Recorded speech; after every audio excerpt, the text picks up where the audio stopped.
سلام دوستانو، یو ځل بیا له یوې نوې ویډیو سره ستاسو په خدمت کې یم. دوستانو دا ویډیو د پاور سپلای په باره کې د پاور سپلای څه شی ده او څنګه کار کوي او څنګه جوړیږي. دوستانو پاور سپلای د ولټیجو کنټرول کوي، له 1 ولټه تر 12 ولټه تر 24 ولټه پورې برق درته کنټرولوي. که ستاسو 1 ولټ برق پکار وي، که 2 ولټه پکار وي، که 3 ولټه، هر څونه ولټ چې ستاسو پکار وي دا یې درته جوړولی شي. مقصد یو دانه پایکۍ تاسې لرئ، په ډېر سپیډ سره یې نه چلوئ چې پنکه مصرف هم کم وکړي او سلو وچلېږي.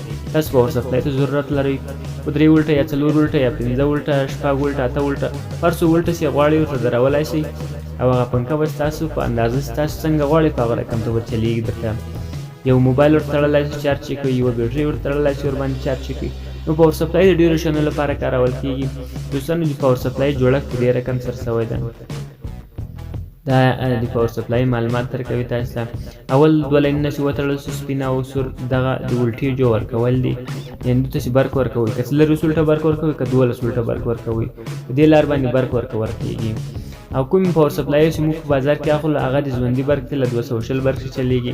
دا هغه پاور سپلای چې دی تر 1 امپیر تر 1.5 امپیر زیات لوډ هم نشي پې اچولی، یعنې ډېر زور هم نه وکړي. دا پاور سپلای چې موږ لاسي جوړه کړې ده دا له 12 ولټه چې ډایرکټ چلولی شي، له 24 ولټه ډایرکټ چلولی شي، او له مړو برق چې ده ډایرکټ، او بل لوډ هم زیات اخلي، یعنې امپیر زیات لري، هر څومره قوي شی یې ورباندې چلولی شي. دوستانو دا امپیرونه یې موږ ورته لګوو. دغه اول امپیر چې موږ ولګوو 1 امپیر د ولټیجو ښودل ده، بل د امپیر چې زور ورباندې ورځي امپیر یې راته ښودل کېږي. دا کلی امپیر چې موږ ولګول دا صحیح نه ده، دا بېرته ورته بدلوو.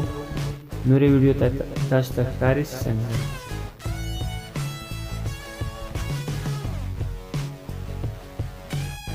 دغه امپیر چې ده دا 1 امپیر چې لاندې موږ لګولی هغه سم موږ چې کړلو بېرته یې بدل کړو، تر قوي امپیر مې ورته ولګولو. دغه اول 2 لاینونه چې دا انپوټ دي، یعنې برق چې ورکول کېږي پاور سپلای ته، او هغه نور 2 کوچني لاینونه چې کارېږي هغه چې له ده چې برق وځي آوټپوټ ورته ویلی شو.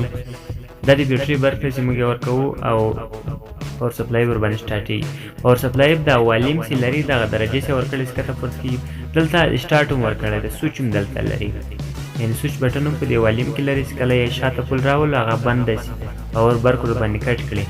دا 3 دانې 2 دانې ګروپان دي، دا ورباندې چې کوو چې له 1 ولټه برق شروع کړي تر 12 ولټه پورې.